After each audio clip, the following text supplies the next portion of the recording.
어떤 종류의 사업이길래 한때 몰락한 거리의 깡패가 한순간에 변해 미인대회 우승자와 결혼할 수 있는 슈퍼 부자가 되었을까? 그리고 바로 그 사업이 세계 곳곳을 전쟁의 불길에 빠뜨렸고 수많은 민간인들이 목숨을 잃었으며 결국 그는 모든 사람들에게 버림받고 가족까지 잃게 된다. 오늘 니숙이 소개할 영화는 미국의 지하 무기 거래의 어두운 진실을 폭로한 명작 로드 오브 워다. 전 세계에는 현재 5억 5천만 자루 이상의 총기가 유통되고 있다. 이는 지구상 12명당 한 자루꼴이다. 문제는 단 하나. 남은 11자루는 누가 가지느냐는 것이다. 그는 30이 넘도록 아무것도 이룬 게 없는 남자였다. 동생과 함께 부모가 운영하는 식당에서 빈둥거리며 지냈다. 그의 이름은 유리. 매일같이 무기력하게 시간을 보내지만 그에게도 꿈은 있었다. 10수년간 짝사랑해온 미인대회 여왕과 결혼하는 것. 어느 남자든 아름다운 여자를 얻고 싶기 마련이다. 하지만 그의 처참한 현실을 보면 평생 그 꿈은 이룰 수 없을 듯했다. 그러나 남자에게 있어서 아름다운 여자는 언제나 가장 강력한 원동력, 그리고 촉매제였다. 그는 밑바닥에서 어떻게 큰돈을 벌 수 있을지 고민하기 시작했다. 그의 가족은 미국 토박이가 아니라 소련 해체 이전 우크라이나에서 이주해온 사람들이었다. 미국의 이민자로서 좋은 동네에 살 리가 없었다. 그들의 지역은 혼란스러웠고 매일같이 러시아 갱단들이 총격전을 벌였다. 유리는 호텔에서 직접 AK 소총을 든 갱단이 한 노인을 향해 난사하는 장면을 목격했다. 놀랍게도 그 노인은 식탁을 뒤집어 모든 총알을 막아냈다.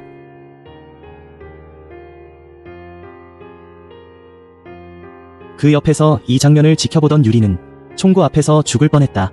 하지만 그 총성과 총알은 그를 단번에 깨우는 충격이 되었다. 혼란스러운 세월을 보내던 그는 깨달았다. 이곳에선 모든 문제가 총으로 해결된다는 것을. 그렇다면 총과 탄환은 반만큼이나 중요한 생필품이었다. 그는 아버지의 도움으로 유대인 무기 상인을 소개받아 생애 첫 거래용 무기를 손에 넣었다. 그것은 바로 우지 기관단 총이었다. 뉴욕 갱단들이 가장 선호하는 총기였다. 거래 전 긴장한 유리는 설명서를 계속 암기하며 기다렸다. 하지만 이런 장사는 화장품처럼 단순하지 않았다. 고객이 총을 집어들자마자 그의 가슴에 총구를 겨누었다. 물론이지. 그랬다간 다시 거래할 기회가 없겠지만 말이야. 이럴 때 겁을 먹고 두려움을 드러내면 상대는 바로 방아쇠를 당겼을 것이다. 하지만 유리는 타고난 장사꾼이었다. 그의 한마디로 고객의 의심을 잠재웠고 거래는 성사되었다. 그는 돈을 받아 들고 떠났다. 첫 거래의 짜릿함에 그는 완전히 빠져들었다. 이제 그는 확신했다. 자신은 이 무기 장사로 성공할 거라고. 하지만 인력이 부족했다. 그리고 이런 피 묻은 장사는 아무나 쉽게 맡길 수도 없었다. 그래서 그는 친동생을 찾았다. 그는 믿었다. 동생 역시 인생을 주방에서 낭비하고 싶지 않을 거라 생각했다. 하지만 묵직한 총을 손에 쥔 비탈리는 두려움을 느꼈다. 그러나 유리의 설득에 결국 그는 함께하기로 결심했다. 이왕 할 거면 크게 하자. 작은 구역은 그들의 야망을 이제 더 이상 만족시킬 수 없었다. 그래서 유리는 동생을 데리고 베를린 무기 박람회에 참가했다. 이곳에는 총과 탄약뿐 아니라 전투기와 탱크까지 있었다. 그야말로 전쟁의 전시장. 참가자들도 모두 각국 정부의 핵심 인사들이었다. 정치인, 군 고위층이 한자리에 모였다. 비탈리가 홍보 모델과 즐겁게 대화하는 동안 유리는 업계의 전설적인 인물, 무기왕 와이츠를 발견했다. 각국을 오가며 막대한 거래를 하는 거물이었다. 유리는 존경심을 품고 다가갔다. 하지만 자기소개를 하기도 전에 와이츠는 거칠게 말을 끊었다. 너 같은 풋내기와는 같은 업계라고 생각하지 않는다며 무시했다. 우린 같은 장사를 하는 게 아니야. 넌 그냥 총을 판다고 생각하지? 난 그렇지 않아. 난 어떤 편도 들지 않아. 이곳은 아마추어가 설 자리가 아니야. 그의 말은 유리의 자존심을 깊이 찔렀다. 비웃음 섞인 그 태도는 그의 마음속에 불타는 경쟁심을 심어주었다. 그날 밤조차 모델과 함께 있어도 그의 머릿속은 오직 와이츠뿐이었다. 그를 반드시 뛰어넘겠다고 다짐했다. 하지만 그가 할 수 있는 건 남들이 흘린 찌꺼기를 줍는 일뿐이었다. 1984년 미국 주도의 다국적군이 레바논에서 철수했다. 그 자리에 수많은 총기들이 남았다. 운송비가 새 총 만드는 비용보다 비쌌기 때문에 그 무기들은 고철 취급을 받으며 팔렸다. 유리는 마치 고물상처럼 값을 깎고 흥정하며 거래를 이어갔다. 하지만 미국 군인들에게 뇌물까지 줘야 했기에 손에 남는 돈은 거의 없었다. 그러던 중 그들의 인생을 바꾸는 사건이 벌어진다. 갑작스런 총성이 울려 퍼졌고 두 사람은 땅에 엎드렸다. 비탈리는 고개를 들어보았다. 그곳은 현지 군대의 공개 처형장이었다. 그리고 총을 맞은 사람들은 모두 미성년자였다. 유리는 급히 동생을 끌고 도망쳤다. 하지만 그 장면은 비탈리의 뇌리에 깊게 새겨졌다. 그의 비극적인 결말을 예고하는 장면이었다. 그 후 유리는 전 세계를 누비며 무기 밀매를 시작했다. 그는 누구에게든 팔았다. 단 한 사람, 오사마 빈 라덴만 빼고. 왜냐면 그놈은 돈을 제때 주지 않았기 때문이다. 그는 항상 외상으로만 사려고 했거든. 그렇게 아름다워 보이지만 그의 잔혹한 면모는 소름 끼치게 한다. 그때 인주는 갑자기 부동산 중개인의 전화를 받는다. 보모의 행방을 찾았다고 알리며 하지만 돈을 가지고 혼자 오라고 했다. 절대 경찰을 부르거나 딸을 찾게 해선 안 된다고. 다정한 인주는 더 생각할 겨를도 없이 곧장 급히 경찰서를 떠났다. 그러나 그 한 걸음이 그를 되돌릴 수 없는 지옥으로 밀어넣었다. 일본의 작은 여관을 걷던 김인남은 또 전화가 울렸다. 하지만 이번엔 청천벽력 같은 소식이었다. 예전에 그를 찾겠다고 전화했던 그 여자, 인주라는 여자가 죽었다는 것. 시신은 이미 한국으로 운구되어 인계를 기다리고 있었다. 김인남은 그 소식을 듣고 멍해졌다. 한동안 받아들이지 못했다. 그의 생각은 다시 8년 전으로 돌아갔다. 그때 그는 사실 한국 정부의 비밀정보부 요원이었다. 그들의 부서가 외교관 암살 사건으로 언론에 폭로되자 정부는 책임을 회피하려 그들을 버렸고 비밀리에 조직원을 제거하기 시작했다. 김인남의 상관인 과장도 어쩔 수 없어 부하들을 지킬 수 없었다. 그는 김인남에게 여권 한 권을 건네며 당장 한국을 떠나라고 했다. 그러나 김인남은 곧장 공항으로 가지 않고 떠나기 전에 가장 사랑하는 여자 인주를 만나러 갔다. 그는 엘리베이터 안에 숨어 모든 내막을 인주에게 밝혔다. 하지만 엘리베이터 문이 열리자마자 정부가 보낸 킬러 2명이 눈앞의 모습을 드러냈다. 김인남에게는 엘리베이터 전신이라는 별명이 있었다. 그는 비좁은 엘리베이터에서 적을 단독으로 제압하는 데 능했고 이번도 예외가 아니었다.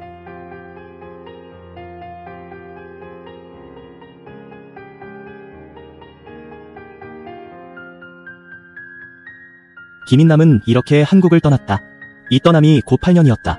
그리고 인주의 안전을 위해 그는 그녀와의 모든 연락을 끊었다. 그러나 다시 만났을 때 그 앞에 놓인 건 차가운 시신일 줄은 몰랐다.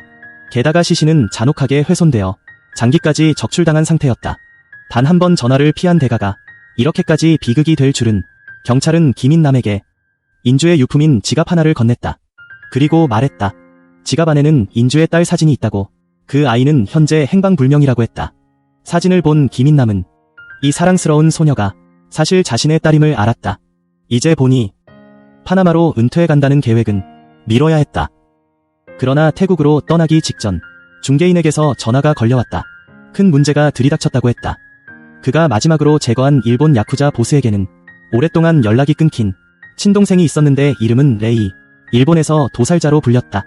눈도 깜박이지 않는 사이코 킬러였다. 지금 레이는 곳곳에서 사람을 죽이며 형을 죽인 범인을 찾아내려 하고 있었다. 중개인은 김인남에게 몸조심하라고 했고 자신도 당분간 일본을 떠나 숨을 거라고 했다. 숨기로 했다고 덧붙였다. 그런데 전화를 끊자마자 그 중개인은 문이 닫히는 소리와 함께 급습을 당했다. 그는 들것에 묶였고 도살자 레이가 그의 앞에 나타났다.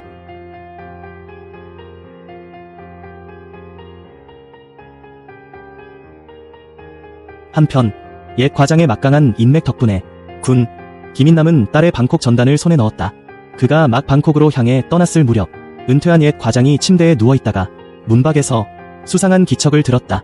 레이가 이미 들이닥친 것이었다. 그의 손에서 살아남는 자는 없다. 그리고 그는 김인남의 다음 목적지까지 알아냈다. 김인남은 방콕에 도착해 과장이 소개해준 교민을 만났다. 교민의 도움으로 보모 현상수배 전단을 구했고 그제야 알게 되었다. 바로 그 여자가 그의 딸을 유괴했다는 것을. 그 교민은 수완도 좋아 최근 인주 주변에서 자주 들락거리던 부동산 중개인까지 찾아냈다. 그의 말에 따르면 그자는 한국인만 골라 사기치는 사기꾼이었다. 그 중개인은 또다시 새로운 먹잇감을 물색하고 있었고 예전에 인주 모녀가 살던 큰 집을 새로운 한국인 부부에게 소개하고 있었다. 일을 마친 중개인이 막차에 올라타자 차 뒤에 숨어있던 김인남이 목을 졸랐다. 정신을 차렸을 때 입에 납치나는 양말이 물려있었고 강가로 끌려가 있었다.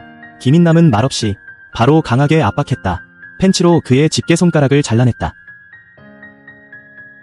그러자 중개인은 순순히 자신이 인주를 속여온 과정을 모조리 털어놓았다. 알고 보니 그는 의지할 데 없는 딸과 단둘이 사는 인주를 노렸고 큰 돈이 있다는 것도 알아냈다. 그래서 보모와 한패가 되어 소녀를 유괴한 뒤 인주를 죽였다. 소녀의 행방에 관해선 그는 김인남에게 청천벽력 같은 말을 했다. 보모가 이미 아이를 죽였다는 것이다. 말을 마치고도 이 사기꾼은 천진난만하게 병원에 데려다 달라고까지 했다. 그러나 그는 몰랐다. 그는 자신이 황천길로 보내질 줄은 몰랐다.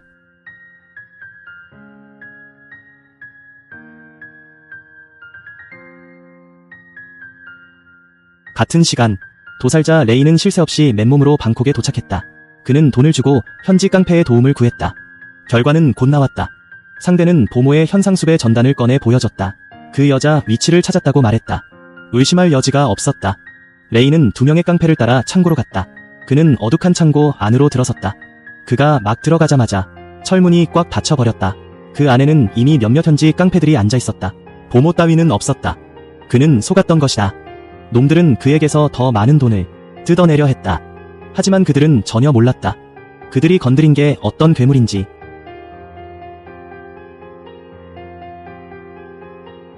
레이가 움직였다. 그는 휴대하던 단검을 꺼냈다.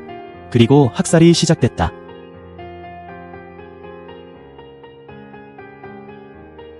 그가 사륙을 벌일 때 눈빛은 미친 짐승처럼 변했다. 아마 그에게는 매일 누군가가 제 발로 찾아오길 바랐을지도 모른다. 그는 단검으로 위아래로 찔러 정확하고 빠르게 적들을 제압했다. 그에게 이 건장한 남자들은 사람이 아니었다. 그저 도마 위의 고기였다.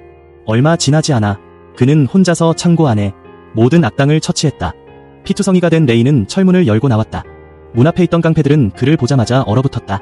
공포에 질린 채 레이는 여전히 분노 상태였다. 그는 보냉통에서 얼음을 한 줌 집어들더니 자신의 몸을 식혔다. 심지어 얼음을 입에 넣고 씹어먹기 시작했다. 이 얼음 연기는 이진재 배우가 직접 고안한 장면이라 한다. 이 세부 연출은 레이의 냉혈하고 인간미가 사라진 인물을 더 돋보이게 했다. 깡패는 눈앞의 미치광이를 보고 완전히 겁에 질렸다. 결국 그는 보모의 진짜 위치를 털어놨다. 한편 모두가 찾고 있던 그 보모는 막 시장에서 장을 보고 집으로 돌아왔다. 남편은 침대에 누워 휴대폰을 보고 있었다. 보모가 부엌에서 저녁을 준비하던 중 밖에서 이상한 소리가 들렸다. 그건 금인남이 도착한 소리였다. 숙련된 요원이었던 그는 쉽게 보모를 제압했다. 남편까지 함께 묶어놓고 금인남은 호랑이 이빨 펜던트와 딸의 사진을 꺼냈다. 그는 물었다. 딸의 시체는 어디 있지? 보모는 시선을 피하며 대답을 회피했다. 그러자 금인남은 말없이 그녀의 남편 손가락을 잘라냈다.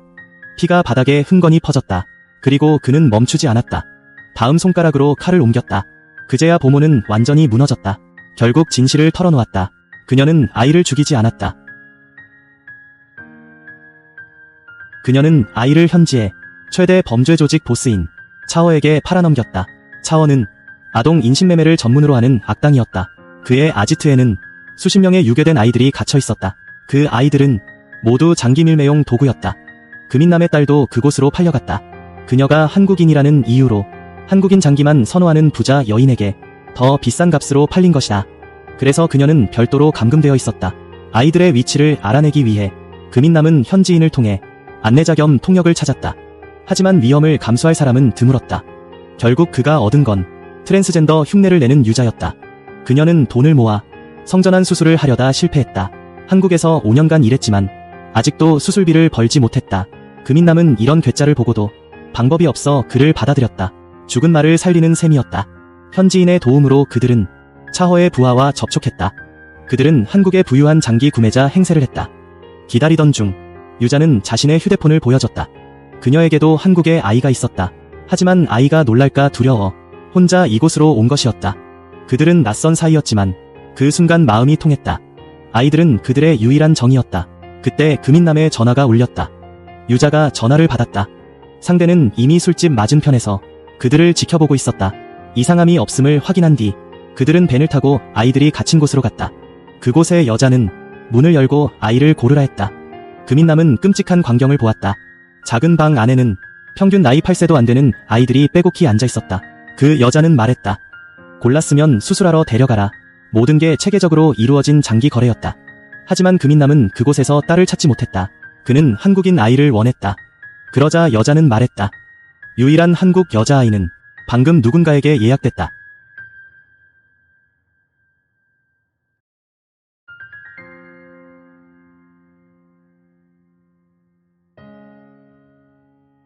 한국인 여자아이는 방금 누군가가 예약해갔다. 금인남은 어쩔 수 없이 복도에 멍하니 서 있었다. 옆에 유자는 계속 투덜거렸다.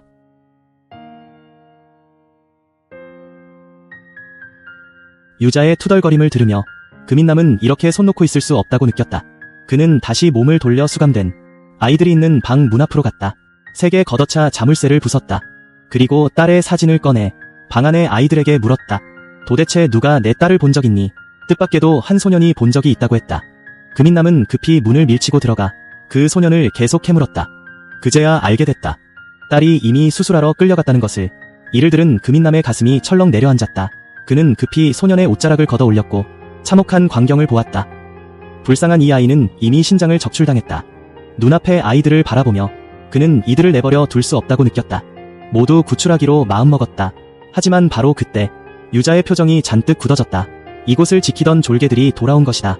금인남은 뛰쳐나와 깡패의 총을 쳐떨어뜨리고 달려드는 몇 놈과 뒤엉켜 싸웠다. 그러나 그들이 금인남의 상대가 될 리 없었다. 순식간에 전부 제압당했다. 옆에서 감시하던 여자가 깨깨 소리치며 난리를 쳤다. 금인남은 그녀의 목을 움켜쥐고 자신의 딸에 대해 대체 어디로 끌려갔지라고 캐물었다. 유자의 통역을 통해 금인남은 그제야 알게 됐다. 딸이 강제로 심장수술에 넘겨졌다는 것을. 그는 서둘러 장소를 대라고 다그쳤지만 그들은 끝내 입을 열지 않았다. 그런데 그때 이미 수술을 받은 소년이 갑자기 비명을 질렀다. 하하하하하하. 금인남은 서둘러 소년을 안아들고 이곳을 떠나려 했다. 그러나 몸을 돌리자 아까 달아났던 그 여자가 복도 끝에서 갑자기 찔려 죽는 것이 보였다. 이어서는 그의 평생 최대의 숙적이 모습을 드러냈다. 도살자 레이가 이미 여기까지 찾아온 것이다. 금인남은 그가 만만치 않음을 알았다. 급히 소년을 유자에게 맡기고 아이들을 데리고 먼저 떠나라고 했다. 그리고 그는 눈앞의 강적과 정면으로 맞붙기로 하고 싸움을 시작했다.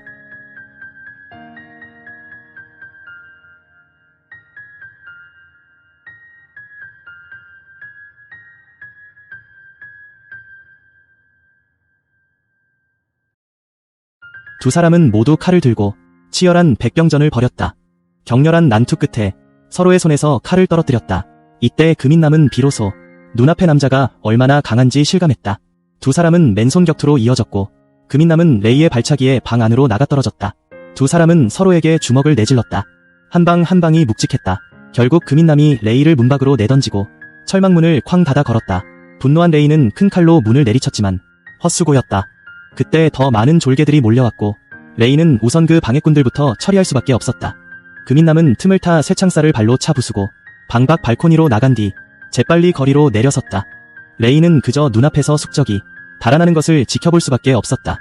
금인남은 서둘러 동양인의 집으로 돌아가 그의 도움을 받아 랑야라 불리는 곳의 위치를 알아냈다. 또 한 가지 알게 된 건 옛 과장이 레이에게 비참하게 당했다는 것. 옛 과장의 휴대전화가 지금 레이의 손에 있었기 때문이다. 보아하니 이제 레이만 금인남을 찾는 게 아니라 두 사람은 피할 수 없는 결전을 벌일 운명이었다. 금인남은 옛 과장의 휴대전화로 전화를 걸었다. 받는 이는 역시 레이였다. 이것이 두 사람의 생애 첫 대화였다. 은퇴했든 말든 나와서 붙자고 명령하는 거다. 형제, 문제라도 있나? 놈들은 나올 수조차 없는 유령이지. 다 드러내주지. 전부 폭로하겠다. 다음날 금인남은 차를 몰아 랑야에 도착했다. 그는 딸이 숨겨져 있을 만한 곳을 샅샅이 찾았다. 동시에 도시의 다른 한편에서는 레이가 총기 전문 무기 상점에 들렀다. 그는 칼만으로는 금인남을 쓰러뜨리기 어렵다고 판단했다. 그래서 무기를 대량으로 구입하려 했다. 그러나 주인은 그가 외지인이라며 팔기 싫어했고 레이도 말이 길지 않았다. 곧장 헤클러코우지 36C를 집어들더니 주인의 머리를 사정없이 내려쳤다. 오래지 않아 차프에 깡패 무리가 몰려왔다. 이곳 또한 그들의 구역이었던 것이다. 그러나 레이가 산탄총을 들고 있는 걸 보자 모두 얼어붙었다. 한편 금인남은 수시간을 수소문했지만 뚜렷한 성과가 없었다. 그러다 길가에서 몇몇 소년들이 축구를 차는 것을 보았다. 그는 문득 떠올렸다. 전에 수술받았던 소년이 그에게 말했던 것. 예전에 이곳 랑야에서 축구를 했었다는 사실을.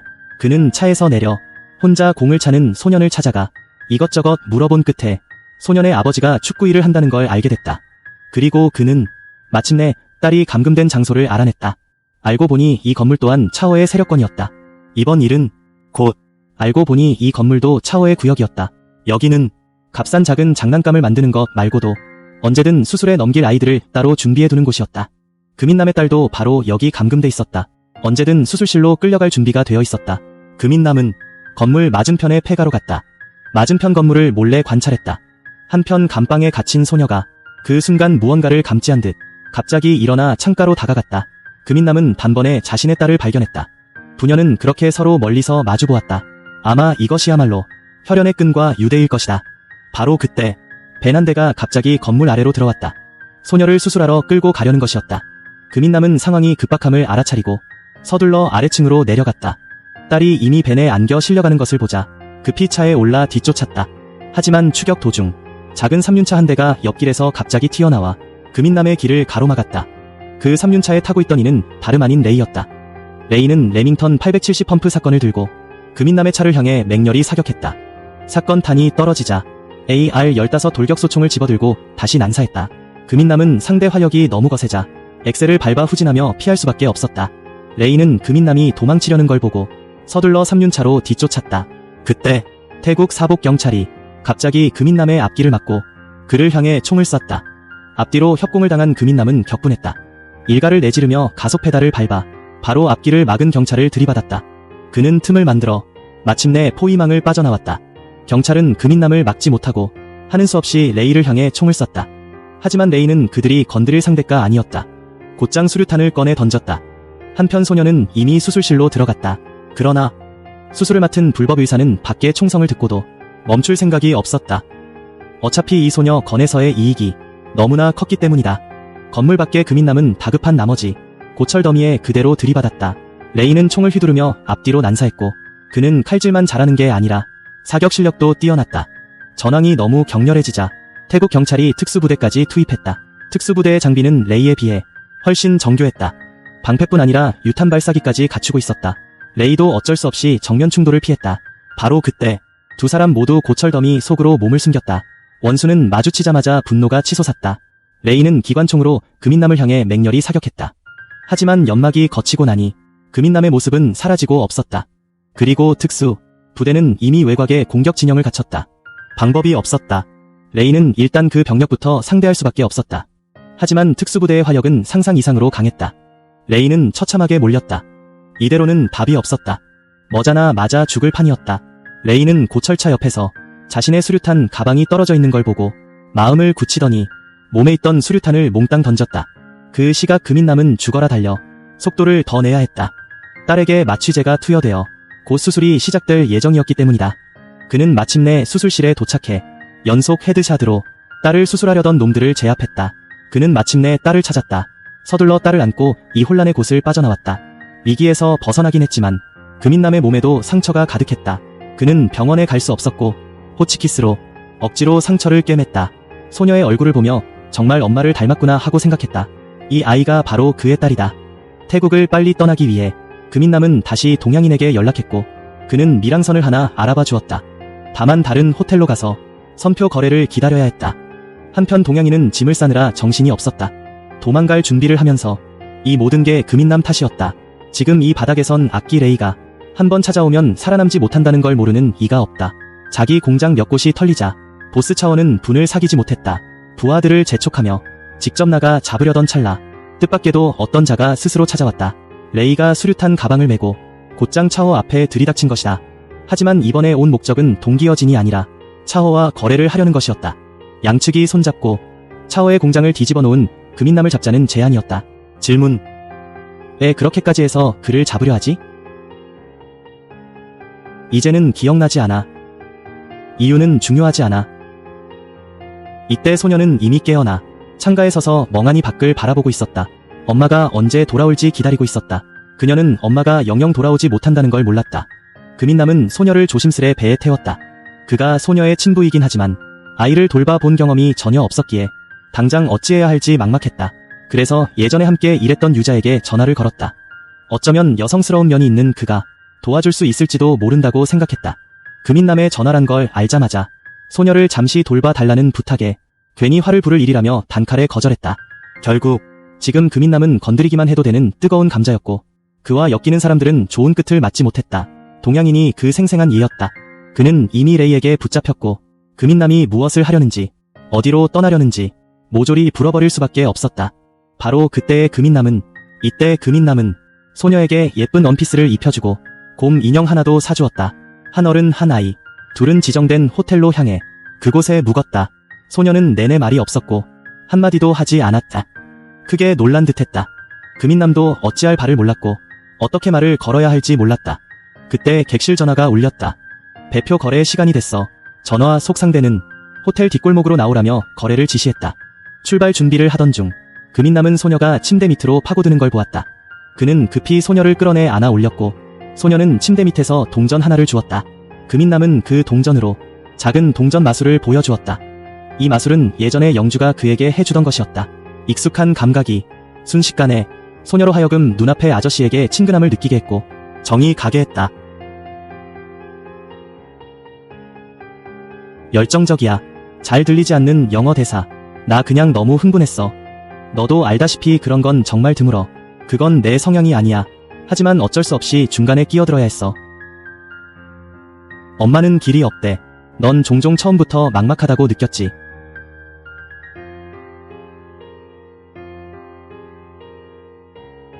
소녀가 금인남과 새끼손가락 걸고 약속한 뒤 갑자기 두 팔을 벌리더니 눈앞에 아저씨를 껴안고 싶어 했다.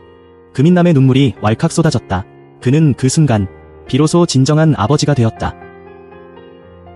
마음을 추스른 금인남은 호텔 방을 나섰다. 지시에 따라 뒷골목으로 갔다. 거액을 건넨 뒤 상대는 그에게 알려주었다. 오후 5시에 부두로 가 배를 타고 떠나면 된다고. 금인남은 들뜬 마음으로 호텔로 서둘러 돌아왔다. 방에서 딸이 그를 기다리고 있었기 때문이다. 그러나 막 현관에 들어서자 가슴이 덜컥 내려앉았다. 로비에는 건장한 사내들이 여럿 앉아 있었다. 금인남은 망설이지 않고 곧장 안으로 들어가 엘리베이터 쪽으로 향했다. 그는 반드시 딸을 봐야 했다. 하지만 그 짧은 길에조차 수많은 킬러들이 우글거렸다.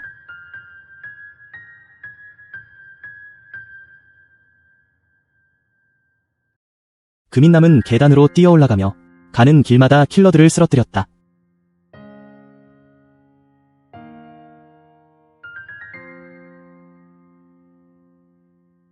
그 자신도 칼에 찔렸지만 이를 악물고 계속 위로 올라갔다.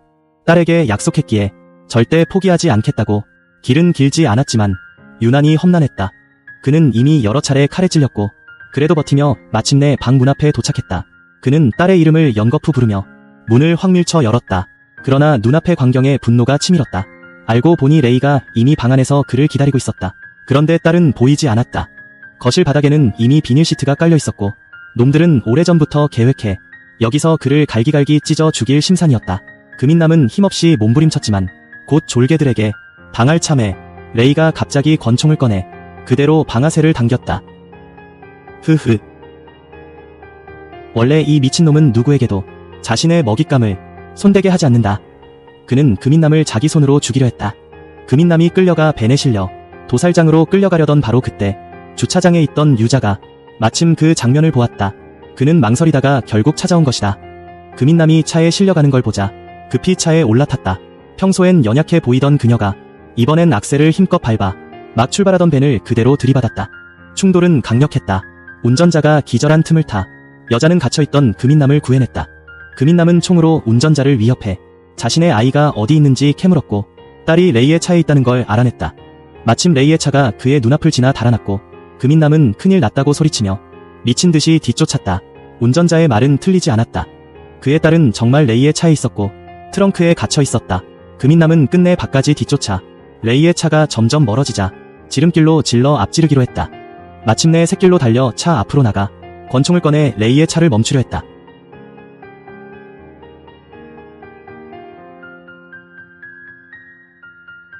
금인남은 몸을 날려 차 안으로 들이받으며 레이와 격렬한 몸싸움을 벌였다. 동시에 운전을 통제하며 좁은 길을 이리저리 들이받았다. 끝내 길가에 세게 들이받아 차를 세웠다. 금인남은 옆에서 덜컥거리는 트렁크를 보고 딸이 그 안에 있음을 알았다. 막 열려는 순간 레이가 뒤쪽에서 단도를 뽑아 그제야 딸이 그 안에 있다는 걸 알았다. 막 트렁크를 열려는 순간 레이가 단도를 꺼내 뒤에서 심장 쪽을 한 번에 꽂아 넣었다. 그는 칼자루를 힘껏 비틀기까지 했다. 놈은 금인남의 심장을 도려내려는 듯했다. 이때 금인남은 이미 사경을 헤맸다. 그러나 마음속에 마지막 기운이 남아있었고 아직 딸을 구하지 못했다는 생각에 그 기운으로 이를 악물고 버티며 옆에 가방에서 수류탄 하나를 꺼냈다.